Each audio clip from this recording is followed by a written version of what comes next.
Good morning, students. How are you all?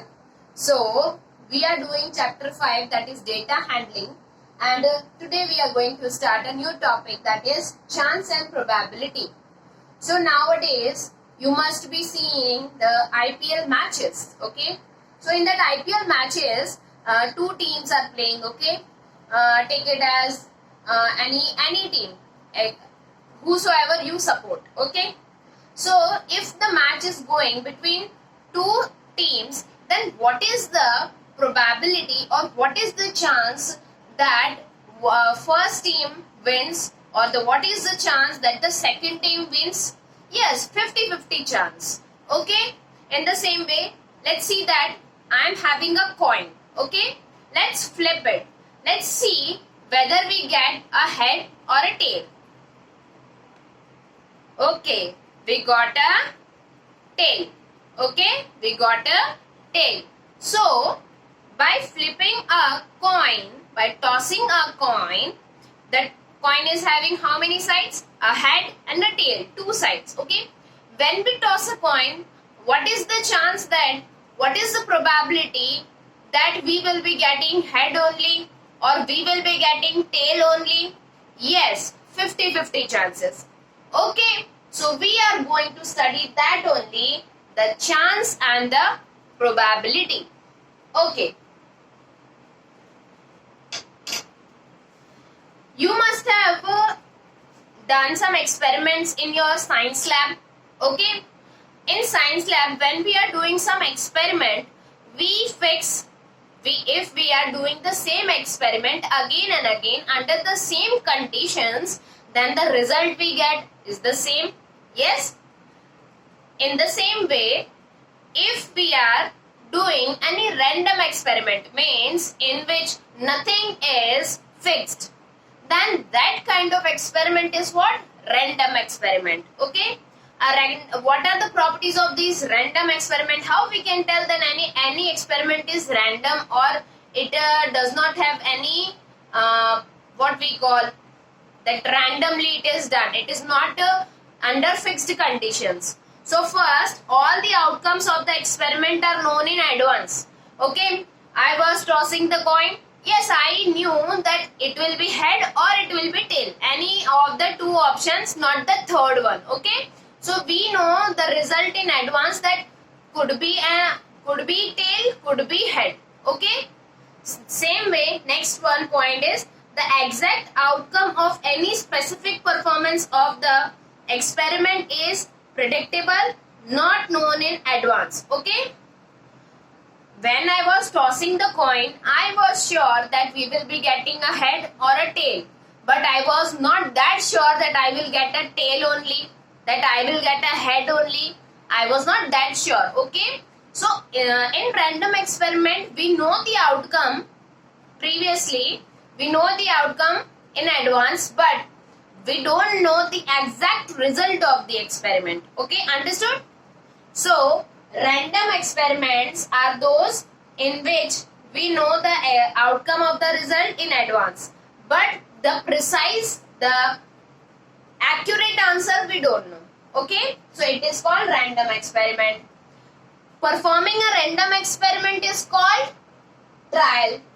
Means I am tossing a coin once, I got a tail.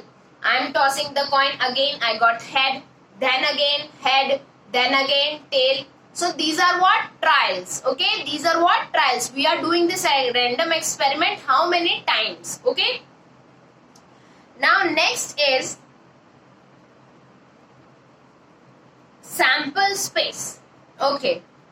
Sample space, the set of all possible outcomes of a random experiment, is called the sample space of the experiment.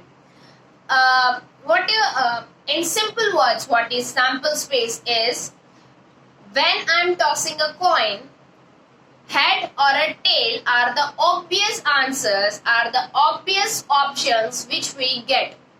Okay, so sample space is what?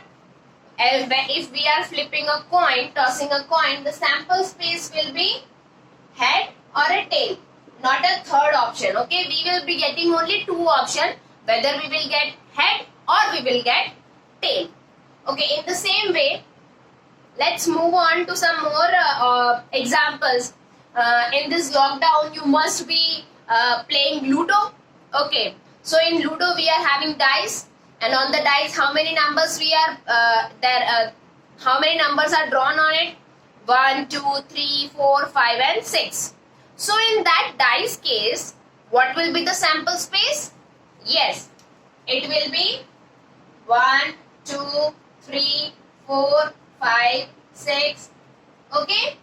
1, 2, 3, 4, 5, 6 means if 6 times I have tossed the die, what is the probability that I will be getting 2? What is the probability of I will be getting 3? What is the probability of I will getting 6? 1 probability. Okay? 1 by 6. 6 times if I have tossed the dice, then what is the chance of getting 6? 1 by 6. One time I must be getting 6. Okay?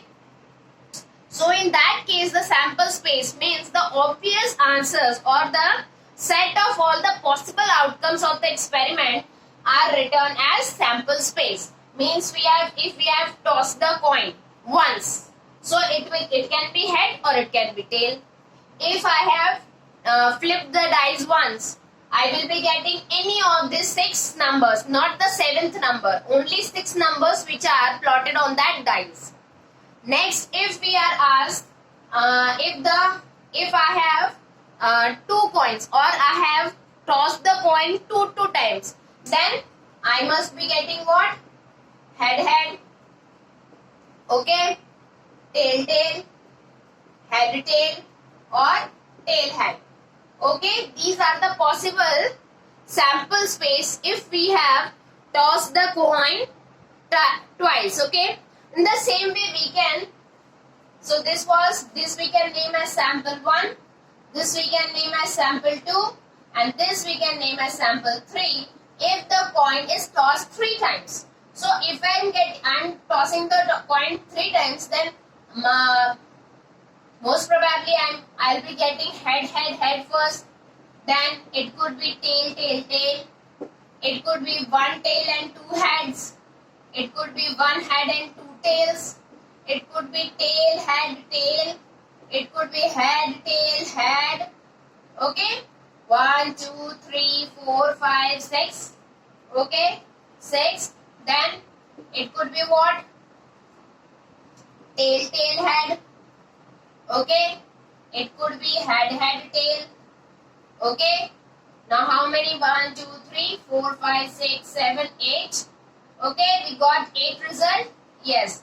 If we are missing, no, we are not missing anything, and there could not be more than these options in the sample space if we have tossed the coin 3 times. Now let's talk about the tree diagram. What is tree diagram? From the word itself we can make out that what is tree diagram means something which have some means like a grandfather, father, mother, then children, like that, a tree. So let's see that. To determine a sample space, it is often helpful to draw a tree diagram. Okay? To determine a sample space, what is the use of this diagram, tree diagram? It helps to make the sample space, to decide what should be the sample space. Okay, so